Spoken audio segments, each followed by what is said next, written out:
Good morning. Good morning. I want to welcome you all to our Wednesday morning class. I want to thank you that are here in person, and several of you who let me know that you could not come today. Thank you for that, and we welcome your presence and your spirit to be with us today. And all of you that are online with us, we want to welcome you to this class.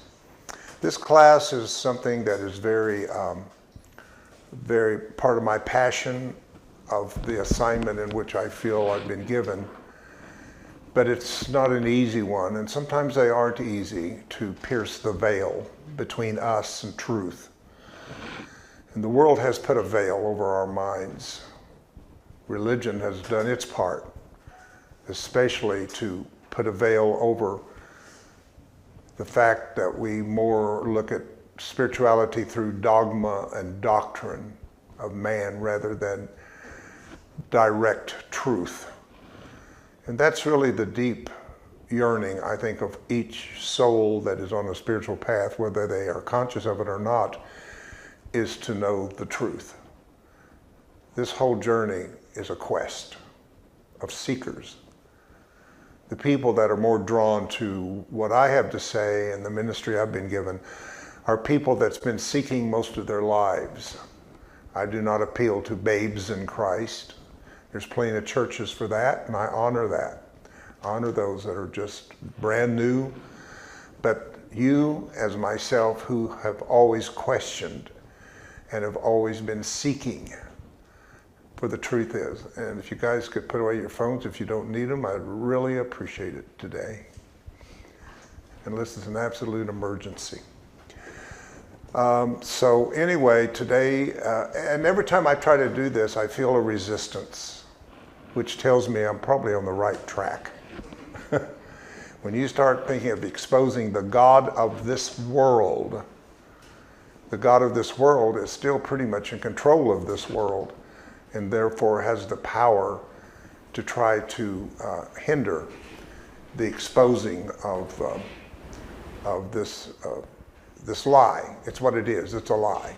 It's just a lie that's been given to us, and we have believed it. So today, and I've been talking about this ever since I've been here, planting the seed for a long, long time, and in the last, weeks, I took it on, and that was a lot of hours that I talked about it. And then I found this video that did everything that I was attempting to really say well to you in 25 minutes. And I thought, this is exactly where we need to go. So I hope that this can, you that are still wrestling a little bit with that God is just God. There's one thing that I have that is a quote of mine that has ended up in most of our literature for myself, is that the ego brain tends to generalize. Now think about it. When I look at this, I see a table, our human body, our car. But I generalize it into a car and into a table, but there's parts that make it the table. Are you with me? I don't refer to what makes a table, and I have to even question, is it a table? Who said it was a table? See, we just assume that a table has always been a table, but somebody had to label it a table. So we've done the same thing with this term God to me. We just think when we see G-O-D, we're thinking about this loving, wonderful creator being, and we just generalize it by the word God. What I've tried to do is take apart the word God and to give you some history on the word. And even the Bible is clear that in the beginning was the Word, and the Word was God. Now, what I see as a spiritual being, which we're going to learn is the nomad. The nomad, as we begin to insert Gnostic language, it is the nomad. And in fact, I'll give you a definition of the nomad right here. The supreme being or ultimate principle in some systems of philosophy. The nomad is what I refer to when I say that I ran out of labels and perceptions of God, And I came to a place in which I asked Spirit, give me my definition, not yours, my definition, that I could connect consciously with something that had no beginning, had no end, no birth, no death. I mean, how do you even put your mind around such a thing as an infinite thing? You can't do it. And that's what religion has done. It has made the infinite become finite in this term God. But we know that the term God has a beginning. And we know, I hope you remember, that we got the word God from the German word gut. The word good that was translated and influenced into our English translations is the word God.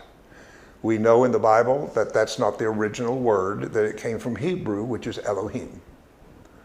So there is no word God. When you go back to all the original translations, there is no word God at all. God therefore had a beginning in theology. It was called God by man.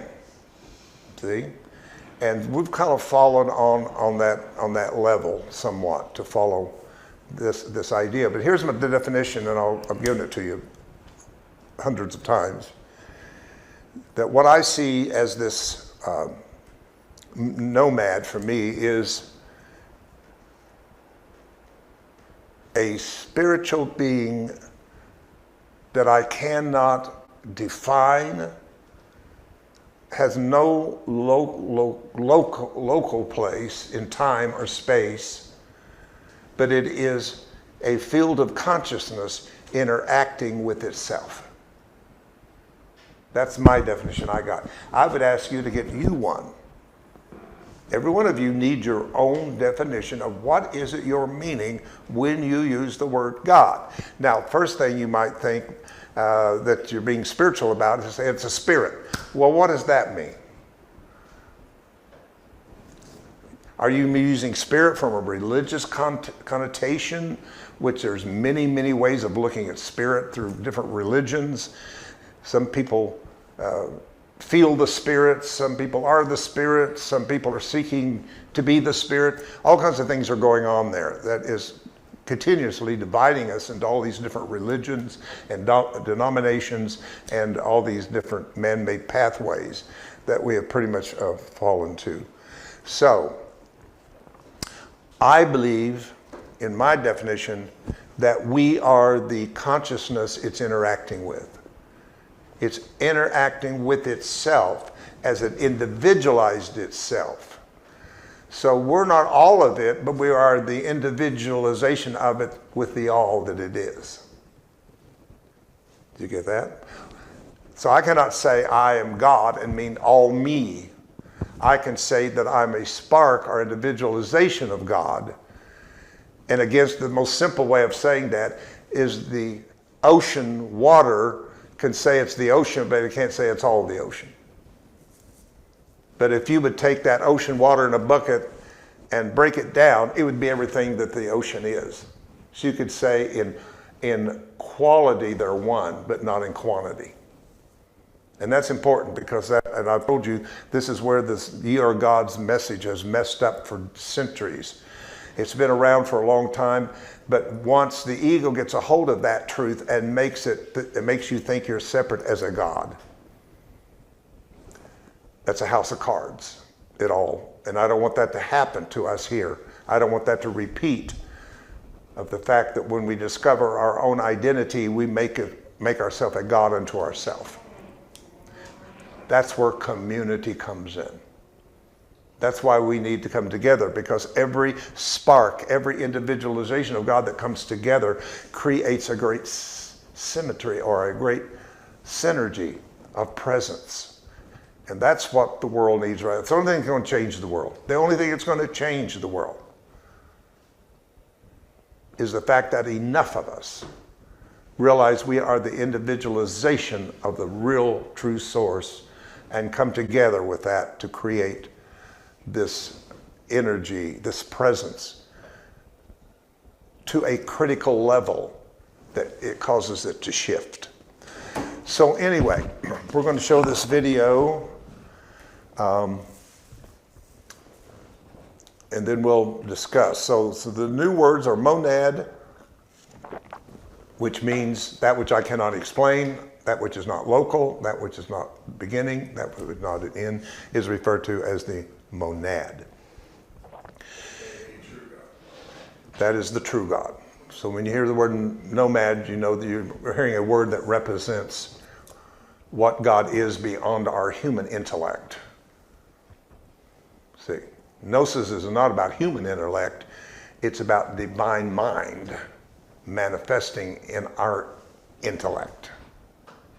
See, the intellect has driven this thing long enough. We've been trying to figure it out, analyze it, whatever, and that will never happen that way until we finally come to the place of immersing baptismo into the Christ consciousness. Paul wrote, those that are baptized into Christ have put on Christ, where there is neither male or female, Jew or Gentile, bond or free, but we're all one in Christ consciousness. That kind of makes some sense to you? Okay. So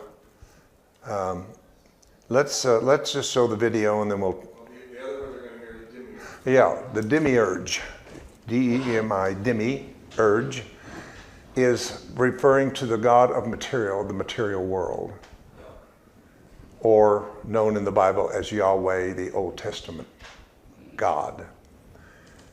And we'll see that Yeshua denied that God and led us to the Father of Spirit, the Father of Lights.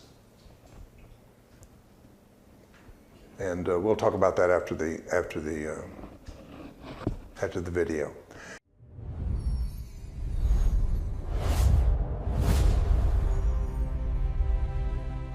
Late one evening in the quiet hills of Galilee, Jesus sat with his inner circle reading from the Torah. The firelight danced on the parchment, illuminating the ancient Hebrew letters. They had just finished a passage in Exodus, a terrifying passage where Yahweh commands the Israelites to slaughter entire cities. Men, women, children, livestock, everything that breathes. Leave nothing alive. The words hung in the air like smoke. Peter looked up from the scroll, his face pale and disturbed. He asked in a low voice, "Master, why is the God of our fathers so violent? Why is he so jealous? Why is he so angry? You teach us about a Father of infinite love, Father of light, but this..." He gestured at the scroll with a trembling hand. "This does not feel like love. This feels like rage." Jesus closed the scroll slowly. He looked at each of them in the eyes. Peter, John, Mary Magdalene. And he said something that would eventually get him killed. Something the church would spend 2,000 years trying to erase from human consciousness. He said, "That is not the Father. That is not the monad. The God you are reading about, the one who demands blood sacrifices, the one who drowns the world in floods, the one who commands genocide and calls it holy. He has a name.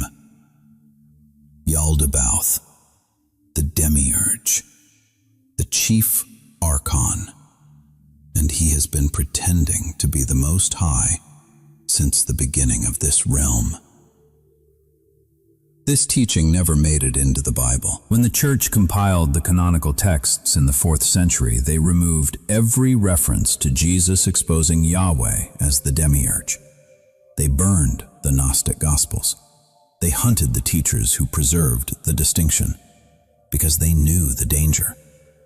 If Christians knew that the God of the Old Testament, the God they have been worshiping, praying to, fearing for millennia, was actually the chief archon, the false god of the material prison, not the true Father Jesus served, the entire religious system would collapse instantly. No more guilt, no more fear of divine punishment, no more sacrificial salvation, because that angry, jealous God demanding obedience was never God. He was the imposter, and Jesus came to expose him. Tonight you are learning the exact evidence Jesus used, the passages, the words, the characteristics that prove the Old Testament God is not the monad. He is Yaldabaoth. And once you see the code, once you see the signature of the archon written in the holy text itself, you can never unsee it. If you are ready to discover the true identity of the Old Testament God, if you are ready to stop worshiping the jailer, comment, "I am monad, not demiurge," below right now. Lock your sovereignty in. Before I show you the specific evidence, the 5 undeniable proofs hidden in plain sight, you need to understand why this distinction matters. Because the God of the Old Testament and the monad are not 2 different interpretations of the same God. They are not 2 faces of the same coin. These are 2 completely different entities operating at opposite frequencies with opposite natures. The God of the Old Testament is jealous. He admits it. He screams it. He demands exclusive worship and threatens violent punishment for acknowledging other gods. That is insecurity. That is an entity that fears competition because he knows he is not actually supreme. The monad does not have jealousy. Jealousy requires separation. Jealousy requires a lack of something. But the monad is everything. It is the pleroma, the fullness. There is nothing outside of it to be jealous of. Infinite consciousness does not compete. It simply is. The God of the Old Testament is rageful. He floods the world because he regrets creating humans. He rains fire on cities. He commands armies to kill infants. The violence is constant. It is relentless. And it is presented as righteous. But the monad operates beyond wrath, beyond punishment. It does not destroy what it created. It does not harm fragments of itself. Rage is reactionary. The monad does not react. It emanates. The God of the Old Testament demands blood sacrifices. Read Leviticus. It is a slaughterhouse manual. Constantly burn offerings. The smell of burning flesh is described repeatedly as pleasing to him. He requires death to be appeased. The monad requires nothing. It does not feed on death. It does not feed on suffering. It does not feed on fear. Those are archon frequencies. The monad does not harvest energy. It generates energy. And here is the critical distinction Jesus made. He never called God by the Old Testament names. Never said Yahweh, never said Jehovah. He always said Father, Abba, Source. He was deliberately separating the true God from the false God. When his disciples asked him to teach them to pray, he did not say pray to Yahweh. He said pray to our Father who art in heaven. Different entity, different frequency entirely. You have felt this your whole life. Deep down in your gut, something was wrong with the Old Testament God. The cruelty did not make sense. The violence did not make sense. The obsession with blood and obedience did not feel divine. It felt controlling. It felt dark. And every time you questioned it, you were told not to. You were told God's ways are mysterious. You were told to have faith. But that discomfort you felt, that was not doubt. That was not weak faith. That was your divine spark recognizing archon frequency. You were reading the words of the demiurge, not the monad, and your core knew the difference even when your mind did not have the language for it. Only pneumatics can perceive this contradiction. The Hylics read the Old Testament and see nothing wrong. They see power and they worship it. Psychics feel uncomfortable but cannot articulate why. But you read those passages and something inside you recoils. Because you did not come from the demiurge. You came from the monad. and you recognize when you are being lied to about your origin. Now I am going to show you the exact evidence Jesus used. 5 proofs written in the Bible itself, not hidden books. The book on your shelf right now. 5 proofs that expose the Old Testament God as Yaldabaoth, the chief archon. These are not interpretations, these are not metaphors. These are direct statements, admissions of guilt from the entity himself. Proof number 1. His name is jealous. Exodus chapter 34, verse 14. The text says, "For you shall worship no other God, for the Lord whose name is jealous is a jealous God." Read that again.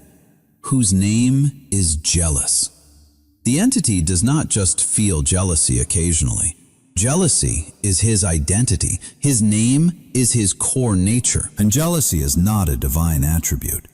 It is a biological emotion rooted in fear, rooted in insecurity, rooted in scarcity consciousness. The monad has no scarcity. The monad is infinite. There is nothing to be jealous of because there is nothing separate from it. But the demiurge is jealous because he knows he is not the Most High. He knows there is something beyond him, the pleroma, and he is terrified that if humans discover the true light, they will stop worshiping him. So he demands exclusive devotion. He threatens punishment for even looking at another god. That is not confidence. That is desperation. Jesus saw it. He pointed to this passage and said, "That is not the Father speaking. That is the Archon trying to maintain control of the farm." Proof number 2. He creates evil. Isaiah 45:7. Listen to the words of the entity. "I form the light and create darkness. I make peace and create evil. I, the Lord, do all these things." The demiurge admits he creates evil. Not that evil exists as a consequence of free will, not that darkness is merely the absence of light. He explicitly says, "I create evil." The monad does not create evil. The monad is pure emanation, pure light, pure consciousness. It does not operate in duality. Good and evil are constructs of the material realm, the realm the demiurge created.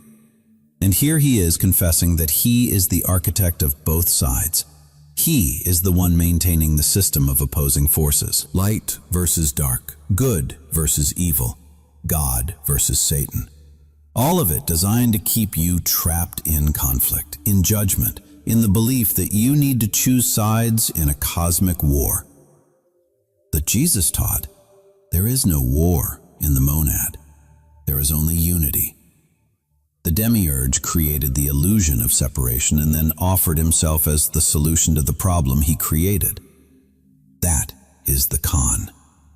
And he admitted it in your own scriptures. Proof number 3. He demands blood sacrifices. This one is woven throughout the entire Old Testament structure.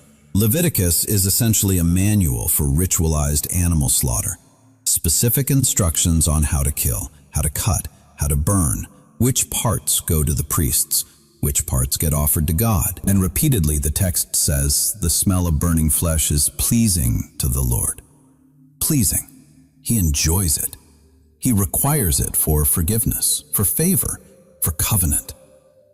Why? Because archons feed on death energy. They harvest the fear, the pain, the life force released when something dies violently. That is Hulse. They have built entire systems, religious and political, to generate that energy on a mass scale, and the sacrificial system was one of the most efficient ever designed. Convince people that God requires blood, that death appeases him, and you have a continuous stream of death energy flowing directly to the archons maintaining the system.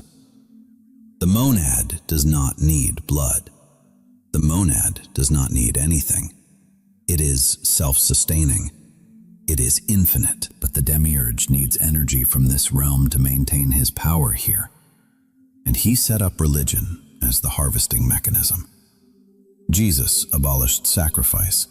He said, "I desire mercy, not sacrifice," because he knew the true Father never wanted it. That was always the demiurge's demand. Proof number 4. He punishes generations. Exodus chapter 20 verse 5, part of the 10 Commandments themselves. "For I, the Lord your God, am a jealous God, visiting the iniquity of the fathers upon the children unto the 3rd and 4th generation of them that hate me." Generational punishment. You sin, your children suffer. Your grandchildren suffer. Your great-grandchildren suffer. Not because they did anything wrong, but because you did. That is not justice. That is not love. That is a control mechanism. It is designed to create perpetual guilt, perpetual debt, perpetual fear that you are carrying punishment for crimes you did not commit. It keeps you tied to the system across lifetimes, across bloodlines. The demiurge does not just want to control you. He wants to control your lineage, your soul's trajectory through incarnations. Because if he can keep you in fear of inherited sin, inherited karma, inherited divine wrath, you will never question the system. You will keep trying to earn your way out of debt you do not actually owe. The monad does not operate this way. Each spark is sovereign. Each consciousness is responsible for its own trajectory. There is no cosmic debt passed down like property. That is demiurgic architecture, and Jesus called it out. Proof number 5. He is ignorant of what is beyond him. This one is subtle, but devastating. In Genesis, the demiurge creates the material world and repeatedly says it is good. He is proud of his creation. He examines it and approves. But he never mentions the pleroma, never acknowledges the monad, never references the spiritual realms that existed before him, because he does not know about them. He thinks he is the beginning. He says, "I am the first and I am the last. Before me there was no God formed." But the Gnostic texts reveal he is wrong. He is not the source. He is an emanation, a flawed one. Sophia's error. And he is so limited in his awareness that he does not even know he is limited. He genuinely believes he is God. That ignorance is the signature of the demiurge, a false God who does not know he is false. But Jesus knew. Jesus came from beyond the demiurge, from the pleroma, and he said, "I came from the Father. I go to the Father. And you know neither me nor the Father." He was speaking to the Pharisees. He was speaking to the people who worshipped Yahweh, and he told them directly, "You do not know the real God because the one you have been worshiping is not him." These 5 characteristics: jealousy, creation of evil, demand for blood, generational punishment, and ignorance of the monad.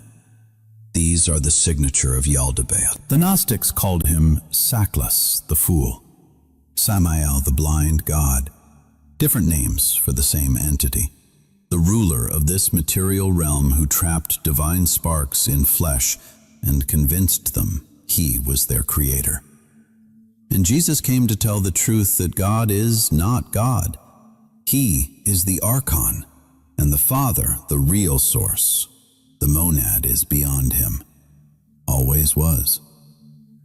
When you read the Old Testament now, you will see it differently. Every time Yahweh demands obedience, every time he threatens punishment, every time he requires blood, you will recognize the planet.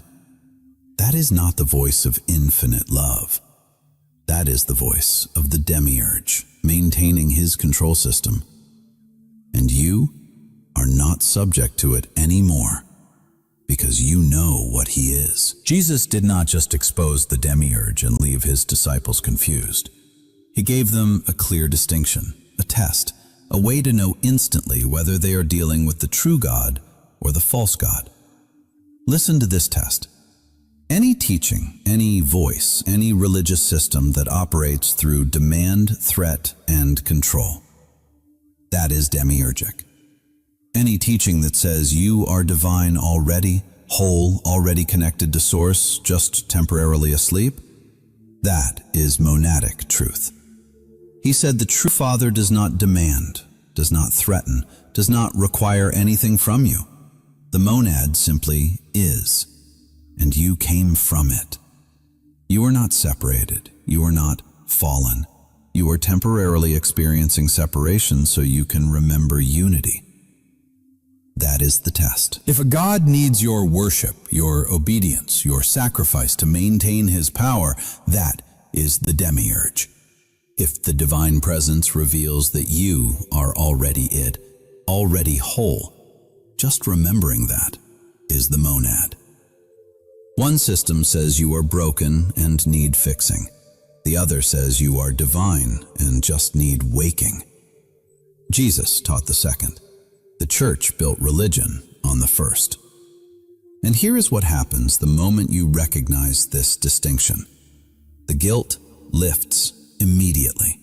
That crushing weight of original sin, of being born wrong, of never being good enough for an angry God. It dissolves because you just realize that angry God was never God. It was an archon. The fear of divine punishment evaporates. You are not afraid of hell anymore. You are not seeking approval from the jealous deity. You are remembering your origin. You came from the monad. You are the monad experiencing itself in temporary form. And that remembering breaks every chain the demiurge wrapped around you. Religious control cannot touch you when you know the God it is based on is false. You are not rebelling against the Most High. You are refusing to worship an impostor. And that refusal is what sets you free. Only pneumatics can see this. The hylics cannot. They need the structure. They need the fear. They need the angry father figure to tell them what to do. But you are ready to graduate. 3 critical warnings. First, this knowledge will separate you from traditional Christianity. Most Christians worship the demiurge, thinking it is God. When you try to explain this to them, they will call it heresy. They will say you are deceived.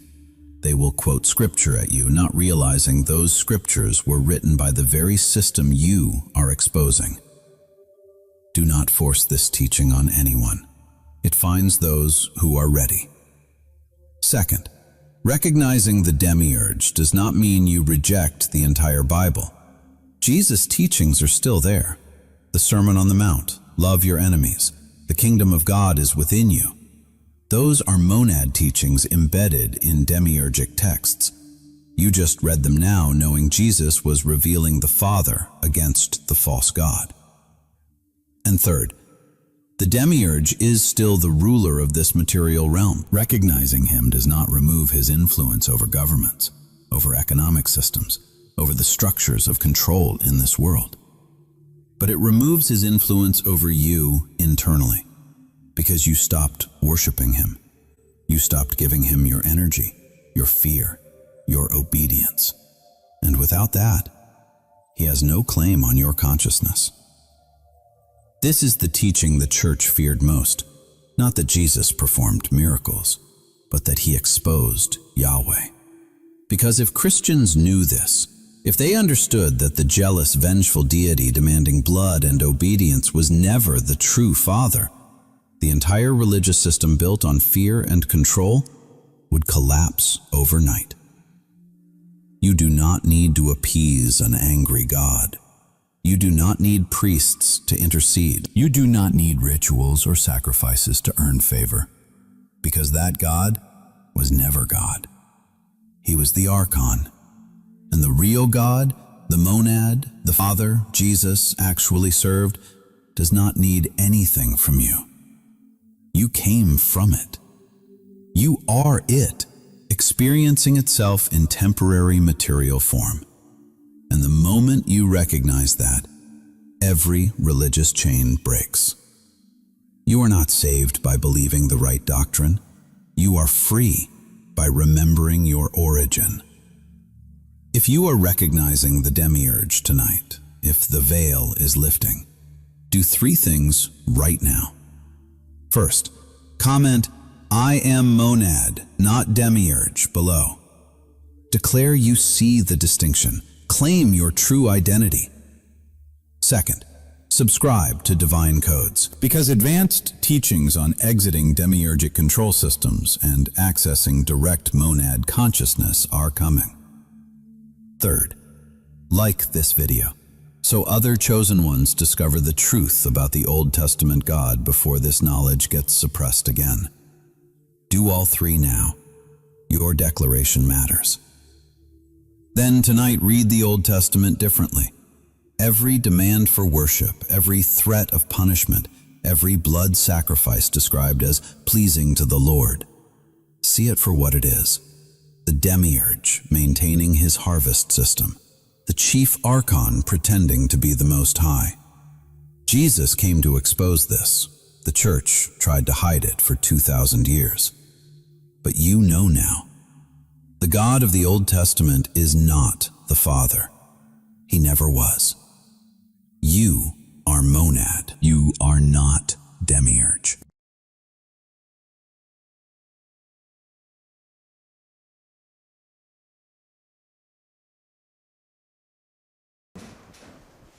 This video is produced by a group called the Inner Gospel and argues that the God of the Old Testament, Yahweh, is distinct from the true Father or monad whom Jesus served. The narrator contends that Yahweh is actually the demiurge. So you can follow me what I'm doing here, the demiurge. What is the demiurge? A flawed, jealous, archonitic entity ruling a material prison, and that this distinction was deliberately suppressed by the early church to maintain a system based on fear and control. Now, I think what the resistance might be with some of us, certainly it was what I had to go through too, is that in New Thought and more metaphysical, we've pretty much been taught everything is the same and everything is one. And that's true at a level. You see, what's true has levels. What's truth has no level. Are you with me? So there's different levels of what is true. Think of all the things that you have bought in that was true that now you don't really see, that you've moved on to something else that's true. You've been kind of following this path of what's true for you at the time. Is everybody with me on that? I mean, does anybody can sit here and say, I believe exactly today what I believed 10 years ago or 15 years ago? Absolutely not. So you've been trying to find out what is true for me. So what is true is individual. What is truth is universal. That's where the oneness is, and we all know what that is. I am the truth. Once you know the I am, you know the truth with a capital T. There's no dimensions, no levels, no evolving. It is the beingness and the isness. And that's why through Jesus, Yeshua, came these words, I am the truth. Now, I'm going to, you that are interested, I'm going to show you that how we've been sold a lie is that we've gone back to Yahweh as the source of the I am. When Moses said, ask him, who do you say that I am? He said, tell him I am that I am. And we've grabbed onto that and think that's the same I am that came through Jesus. It's not. I have studied and searched it out and found there's two different words that means I am based on the Old Testament Yahweh, and what came through Yeshua are not the same thing. One, and here's the thing about Yahweh with Moses. When he said he was the only God, he said, do not come near me. That's in the Bible. That's what this God said. Do not come close. And here we move to the New Testament idea of the Most High, which is not only close, but in you. The Old Testament God didn't want to be in you, wanted to be with you, controlling you from the outside in. Are you with me on that? And then Yeshua says, no, it's from the inside out. The kingdom of God is within you. Christ in you, the hope of glory. And Yahweh literally said, do not come close. So Yahweh wanted to be a far off God. Are you with me? A God out there, separate from us. And you got to understand that's the first fundamentals of how that we created this anthropomorphic God in our image and likeness. We want him to look like us. And of course, most everybody was doing this was white. Europeans. All the secretaries all the 50 secretaries of King James to do his King James version of the Bible, of course, were white men. So how does God show up? As an old white guy in the sky.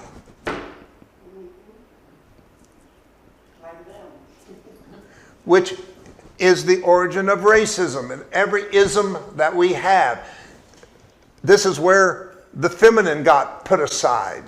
This is where anything that was not in the image of that God was not seen as a true image, but lesser.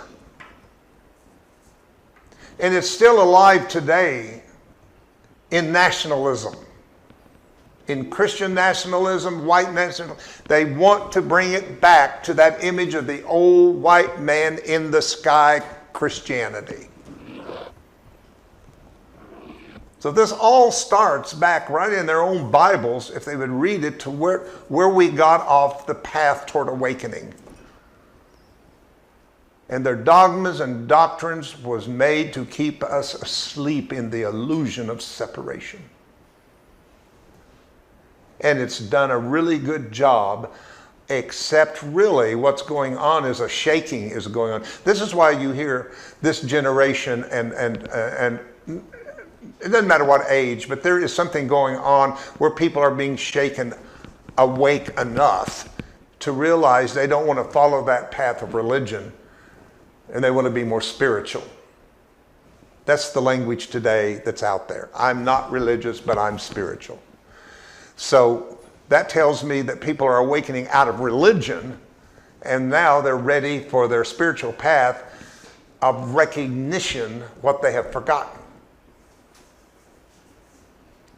That's our mission here at HeartLight, is to remind people, not to indoctrinate people, not to proselyte people, not to convert people. Someone put on one of my Facebook clips that I'm showing up these days that I was a person trying to get everybody to believe like I do and what a hypocrite I was. Then somebody jumped down there and let them have it and said that's not what he's doing at all. So that comes with the territory of being out there on these feeds that I am right now. I'm doing a lot of just 30-second, 40-second clips. Some of you may have seen them. But of course we're getting response. And response is response. Whether it's good or bad, it's response, and that's fine with me. I don't mind people. Because even people who disagree with me, it doesn't mean they've not been seeded. They've heard something they've never heard before that later, may come forth. But anyway, so all of this kind of starts in that in that way. So let's look at a few things about this demiurge, the god of this world, which tells us in the book of John, it's very clear, or I'm sorry, the book of Corinthians, that two things that are important in John and Corinthians is one, you do not know what you worship. That's a great question. That's what Yeshua said to all of the converts that were coming out of the Old Testament to become candidates to be Christianized. So there's three levels here that we need to understand. First, that's the closest to the time Yeshua was here and closest to his teachings were those who did not identify themselves with anything. There was no term Christian. They weren't anything other than seekers seeking knowledge. That's all they were. Just groups of people coming together and say, what is this about? We need understanding. And they begin to call that experience gnosis, direct knowledge. Well, as the system was being formed, after a couple of centuries or so, the world began to be systems. Religion is a system. Education is a system. Finance is a system. Medical is a system. These are all systems that make up the world. And the scripture says this, when the 5D world comes in, I'm going to say, when the kingdom is 5D, when it comes in, it will change all the kingdoms of the world into the kingdoms of the Christ. In the book of Revelations, all the kingdoms or systems of the world will go through a transformation of becoming complete different kind of systems that are in alignment with spirit and with truth. This is why you see and are living the breakdown of religion, science as we've known it, Newtonian. I mean, quantum physics has just blown the lid off the Newtonian old science. It's changed everything. It just changed everything. All this new information of the Hammadi and all this Gnostic thing is just blowing the top off of religion, who thought they had it all figured out based upon what they knew about scriptures that had holes in it, like the 18 years missing of Jesus' life.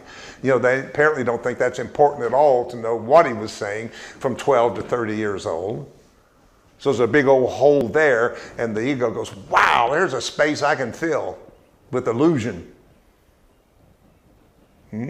So you've got a real mixture in religion. Not everything about religion is wrong. It's just there's such a mixture of how they're using enough truth to make the illusion seem real.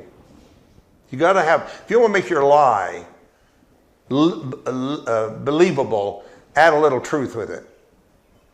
Because truth will give it a frequency that people will be more into, okay, I think I can get that. I think I like that. Because the truth of it is witnessing with the truth in yourself, but actually it's in the lie.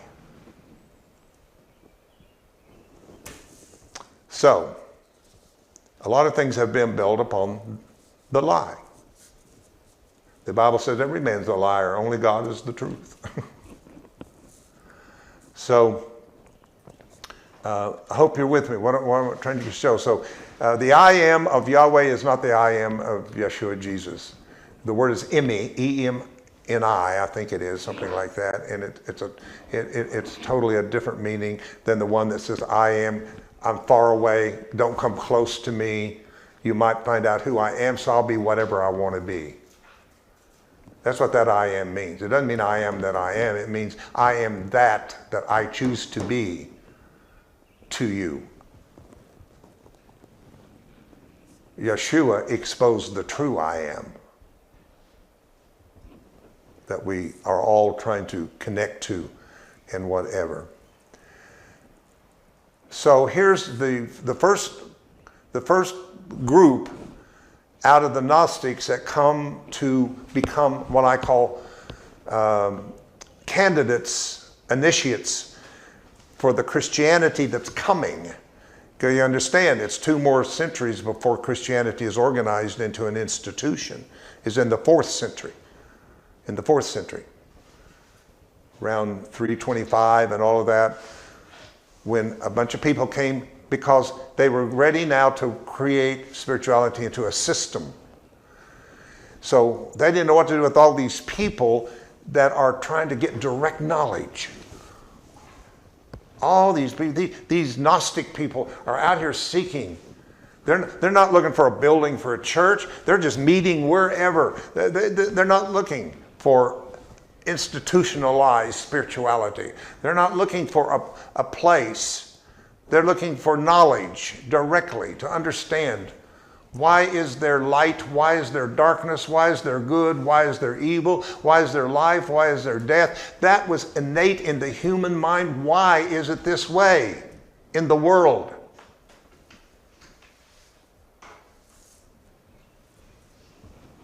And so I hope that makes some sense to you as to into that. So let's look at this character. First of all, I have to be careful here because I do not want to come off in any way as an anti-Semitic person because I don't feel that way. In fact, I'm fascinated with the Jewish culture and the Jewish people. I think they're productive, wonderful people.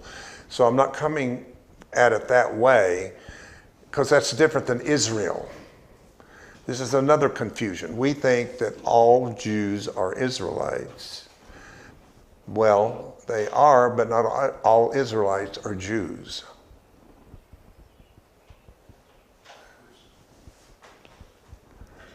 All Jews are Israelites, but not all Israelites are Jews. You can say all North Carolinians, am I right, are Americans, but you can't say all Americans are North Carolinians. Right, so what you mean to say is that all Israelites are Jews, but not all Jews are Israelites. Yes. There you go. I think you get it. It's like you. Anyway, you get what I'm saying to you. That the word Jew is first used in the Bible to only represent 2 tribes, Judah and Benjamin. Because the nation had split in 721 BC. Of the 12 tribes, 10 went into the north, 2 went to the south. One was called the house of Judah, one was called the house of Israel. In fact, the first time the word Jew in the Bible, it is the Jews fighting the Israelites. They had 2 different kings, Rehoboam and whatever. I've studied all this deep history back in the 70s to find out that there's a lot of people in the world who are Israelites who are the lost tribes of Israel and don't know it. And I won't go down that rabbit hole with you, but there are, the 10 tribes are scattered throughout all the nations and races of the world. They're not belonging to one nation. That's why the Ethiopians found their way through their DNA back to the tribes of Israel. They are part of the lost tribes of Israel, is Ethiopians. And of course we know that the Ethiopian Bible has become famous because it did not compromise while all the Bible things were being changed and whatever. There were some that held on to deeper teachings beyond that. So, but it was the nation of Israel that decided, and when Israel came together, they came together in a time of polytheism. There was gods of all kinds. There wasn't one single god at all. And one of the gods of that time was called El, E-L-L. This is why you see the word Elohim or, all the L's means a god, was El. And the Hebrews, or the Israelites, I should say, decided they wanted to bring their nation together under one God. And that's the way to do it. I mean, if you want to bring something together, you got to have one central theme. And think about religion. Religion grew from the idea of a central theme or doctrine or dogma. And they got people to surround around that one belief.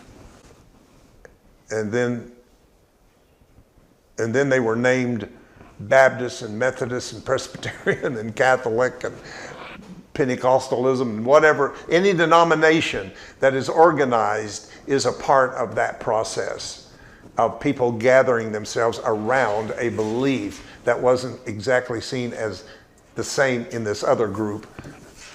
Because if you take all the Protestant denominations, I mean, they're all claiming to be Christian. They're all claiming the Bible, but they all see it differently. Their doctrines are completely different.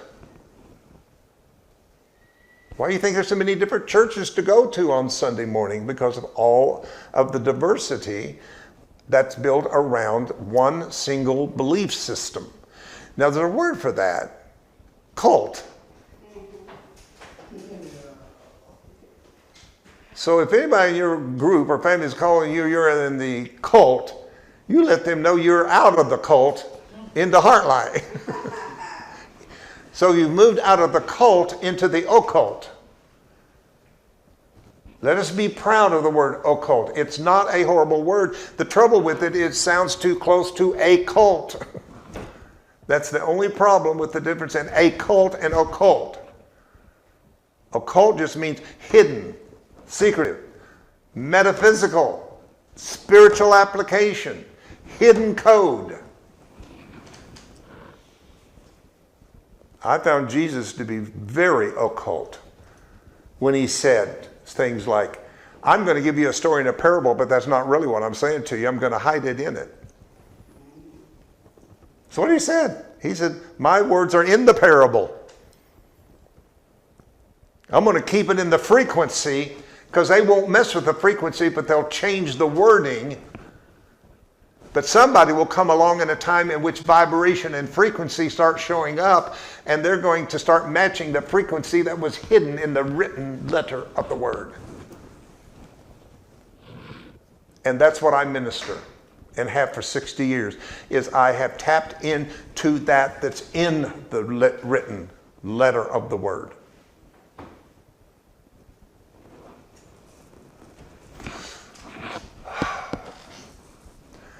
So, a lot went on to bring us to where we are, and I think this is why I have a drawing toward history. I really need to know, how did we get here? Because I don't want to repeat the past. And the only way not to repeat the past is to understand a little about the past. Whether it's race, gender. I mean, you need to go back and find, where does this have its origin? Where did it start?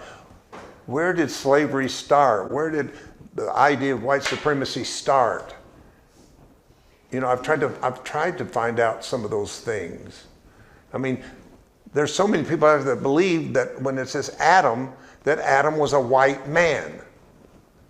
So only white people are the true people of God. The rest are lesser human beings.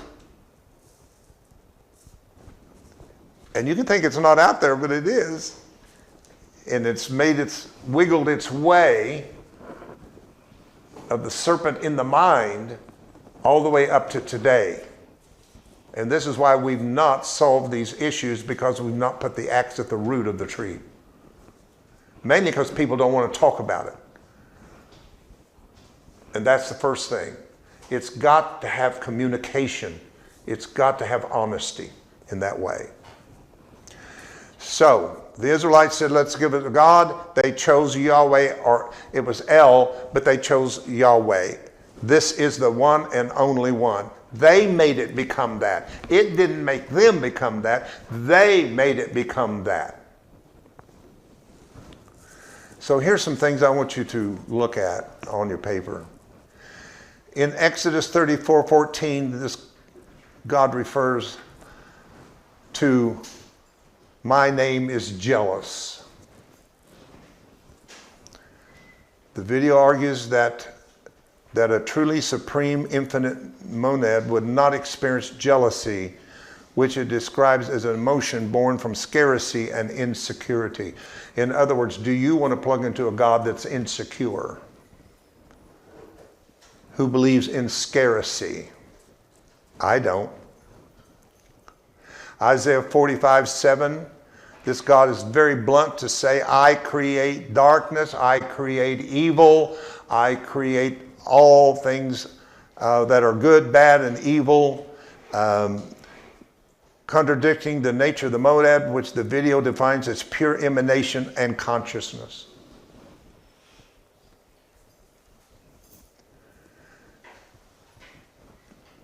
Three, demand for blood sacrifice. It's one of the things that I think most of us probably got the most turned off about, was how bloody the Bible is. But this God demanded blood sacrifice. The video characterized Leviticus as a slaughterhouse manual, arguing that the requirement for ritualized animal sacrifice is a method used by archons to harvest the energy of fear and death. Now, archons is another Gnostic word you need to understand. Archons are the emanations of that which is dark. Archons are the emanations of that which is light. In other words, what's an archon would be love, peace, joy. Those are emanations of what the true God really is. God is love, God is peace, God is joy. And then the God of materialism, the demiurge, is the God of war, hatred, racism. Those are the archons of that. They are the emanations of those things. Generational punishment. In Exodus 20:5, the video frames the concept of punishing children for the sins of their ancestors as a control mechanism designed to create perpetual doubt and guilt. So when you sin, that means the next 4 generations of innocent kids are going to be under your sin and be punished for what you did. Is that the God you serve? The video asserts that the demiurge believes he is the sole creator because he is unaware of the pleroma. Now, the pleroma is a word where all light comes from. The pleroma is the place of the light. In the beginning was the light, right? Is the light, which is the realm of the Moad. So that's why we refer to God as the light, marking the ignorance as a defining trait of a false God. So the test to identify the true Father and video suggests looking for teachings of unity and inherent divinity. So you say, how do I find where the real one is? Follow the emanations of it. If you have embraced love without condition, you are in God consciousness, Most High God consciousness. If you are seeing peace over warring, you're in God consciousness. If you see unity and oneness of all, you're in God consciousness. So take all those things in the Bible that are like fruits of the Spirit as the archons or emanations of the true God. This is how I can know God. How can I know something that I can't know? That's where I think you get a little frustrated with sometimes, is I cannot, what am I going to do with this? It has no beginning, no end, no local, no da-da-da-da. You follow the emanations of it. Now, how do you find the false God? Follow its emanations.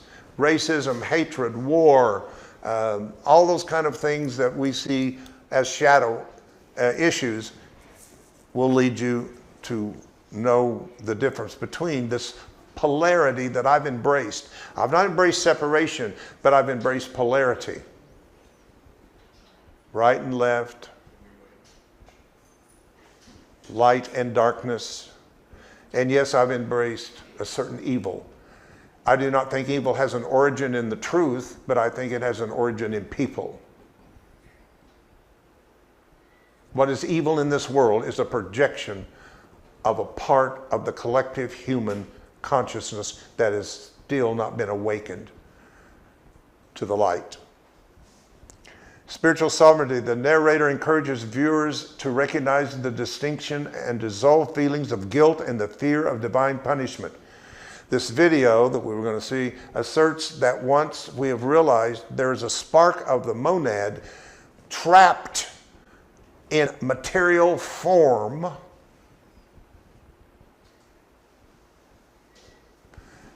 reincarnation was not made to go from one prison to the next prison. It was made as grace to stay in the material world long enough to have an awakened consciousness that frees you as a spirit being out of the prison. Why do you think the Bible is so clear that Jesus went and preached to the spirits in prison? That's Bible. That's one of the last things that he did. He went and preached to the spirits in prison. That means the spirit that had been prison in the material world of form was given this message. It doesn't say what the message is, but I'm telling you what the message is. Hold on, there will be a generation to come that will not walk as their forefathers, but they will reach a level of consciousness that will free the spirit out of the prison of the material limited world. Maybe that's resurrection. Maybe it was Christ that was raised out of Jesus. Maybe it wasn't Jesus that needed to be raised again in the body. Maybe out of him came the Christ that he was until there was no more material, but he was a free spirit. Get this, and that's when he became the Holy Spirit. Whew, I just got that. That's what the Holy Spirit is. Because, oh my goodness, I want you to get this. Because before he left, his disciples and followers had become so dependent on him as Jesus. They thought they couldn't make it without him. And he says, and he started preparing them and saying, I'm not going to be here long. He's a young man in his early 30s. They think he's going to be with us a long time. And he said, no, I'm not going to be with you.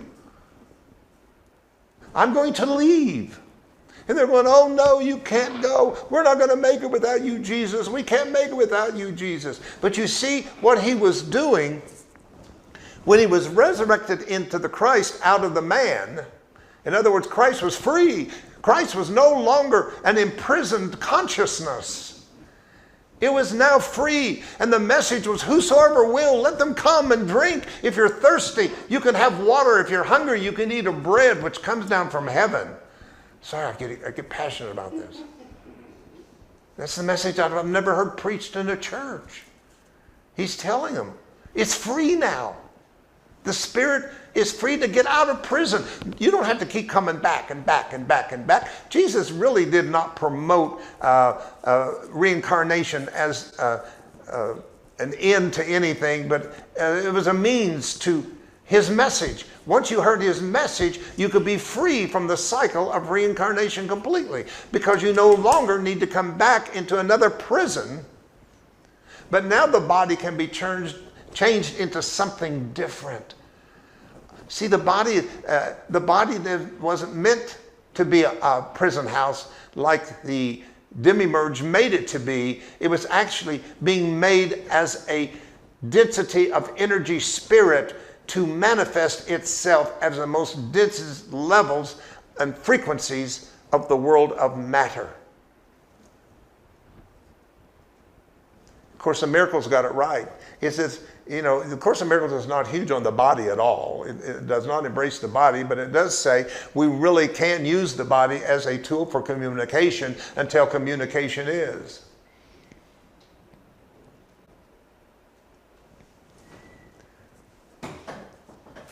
So, I've got a few minutes to finish this up. So I hope this is... Jesus went and preached to the spirits in prison.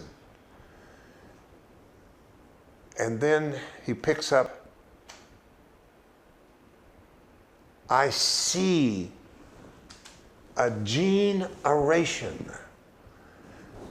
What is he saying? He says, humanity is going to, here's where evolution is going to evolve to a place to change their DNA from ancestral DNA to the God gene. Or the Bible calls it the incorruptible seed of your father.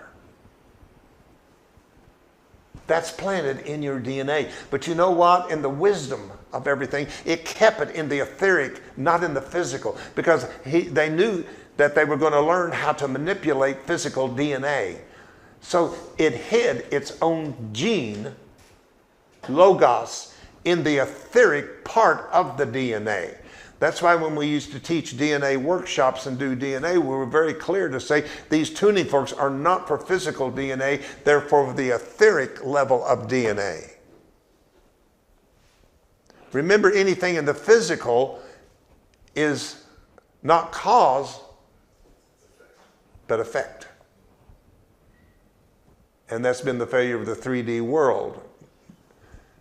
Because we're trying to save the body, we're trying to save the flesh, we're trying to heal the body in medicine. Everything has been toward the physical, trying to change the prison house without letting the spirit out, which will do it naturally through divine law. Healing should not be an issue at all. It should be, it's not supernatural, it's natural when we're under divine spiritual law. I think I was supposed to do this today, not the video. I don't know. This it had to be from me, from my thing. Okay, and I'm going to close with this, the warnings on the bottom of your page. The video warns that this knowledge will likely lead to separation from traditional religious structures and advises viewers not to force these beliefs on others, as the message will naturally find those who are ready to hear it. That's a very important part.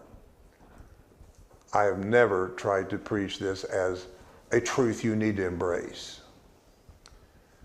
And I would suggest to you not to embrace anything that you're not resonating with. And that's why I've over and over and over said use contemplation as a place of neutrality so that you do not judge it right or wrong, good or bad, but hold it in a neutral place. So just because you heard something today come from me and you're going, I don't know about that. I don't know if I'm going to believe that or not. I'm asking you not to judge it right or wrong, good or bad. Just hold it, because you may get it next week. You may get it 6 months from now. You may go, oh my God, that's what he was saying.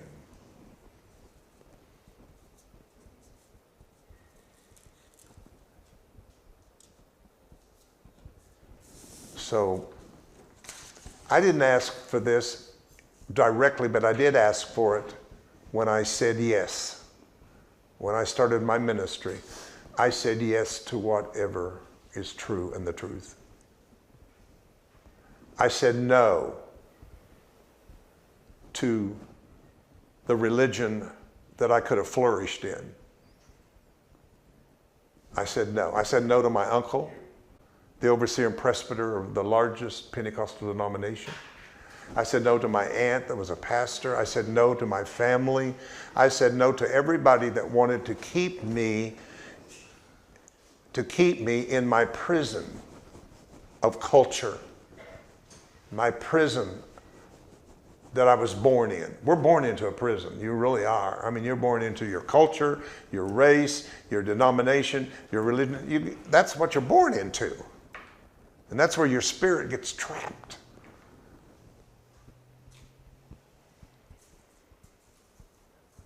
But whatever reason, I said no. And I said, at the same time, I was saying yes.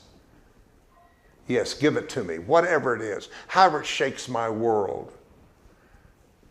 I'm willing to live without the validation of my family, which I did. I'm not complaining, I'm just telling you that the universe is reaching out for a committed people. Let's not play church here at HeartLight. And I've got more about what's happening on Sundays with all this demonstration. I got to address it more because you've got to understand something is really happening here that is a release, a releasing, a letting go, I guess we could say, of something deep within us that is been imprisoned.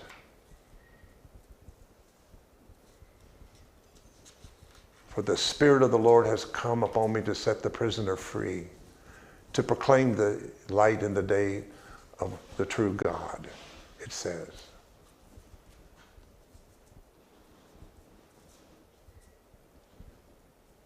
And let me say this in closing.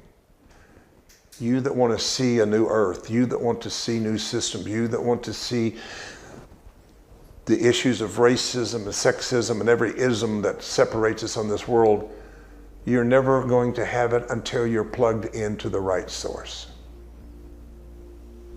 You can take new thought, you can take revelation and get smart. And if you're still not plugged in to the true Father, it's not going to manifest. Jesus was clear. You know not what you worship. My Father seeks you to worship in spirit and truth. And he says to those early ones coming in who didn't want to let go of Yahweh and wanted to bring Yahweh into the New Testament to be the father of Jesus, he said, you're of your father, the devil. It's written in the Bible. I'm just quoting. Yes. You're of that which is the adversary. And that's his message that he wanted to bring, that was shut down by organized religion in the 4th century. They shut it down. And they remade it into their image and likeness. Trust me, Baptists want to see Jesus. If Jesus came back, he would definitely be a Baptist. The Methodists maybe wanted to be a Methodist. I don't know. Everybody would want him to be what they are. Boy, when they be shocked if the real one did show up. When they be surprised to find out that he is not the image of their religion and their dogmas and their doctrines. I'll tell you what, they'd crucify him again. They would crucify him again and call him a false prophet. That has not changed at all, because they want him to be in alignment with their message. Let's take a moment. A moment.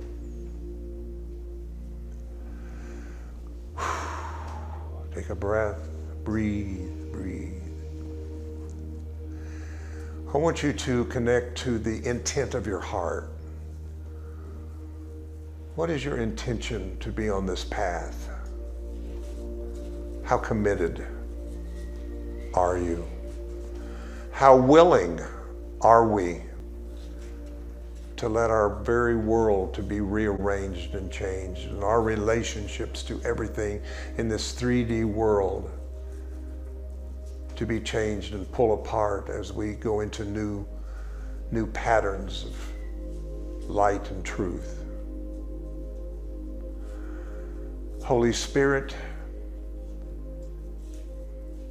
we ask for your wisdom, your strength, your knowledge, your guidance, and your leadership. As I'm approaching over 6 decades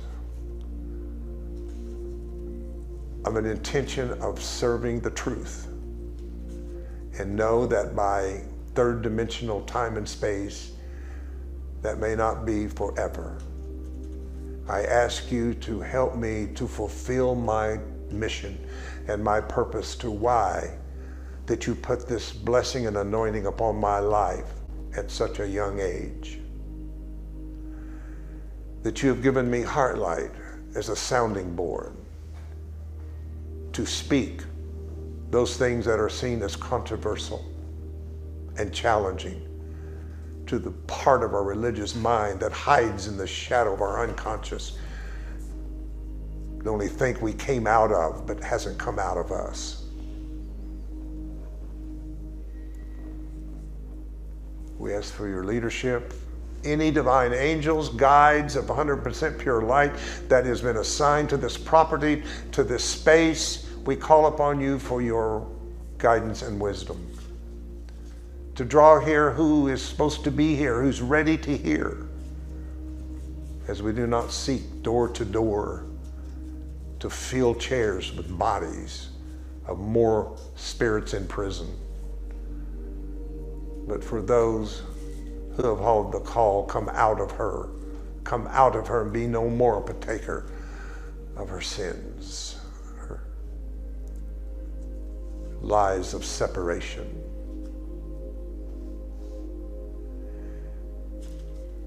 I'd like to say that I feel there are some of you who are feeling this inner process deeply, feeling it in your emotions. Maybe want to cry at times that you don't know why. Laying awake in bed as neurons are changing and seeking. Your bodies and cells, feeling the change in the frequency of electrons and atoms, but grounded in the I am, the true I am presence that never changes, the isness of self. And now we turn this all over into the hands of our own inner teacher to make this real to us. What is real? What is not? Let it go back into the illusion from which it came from and be dispersed.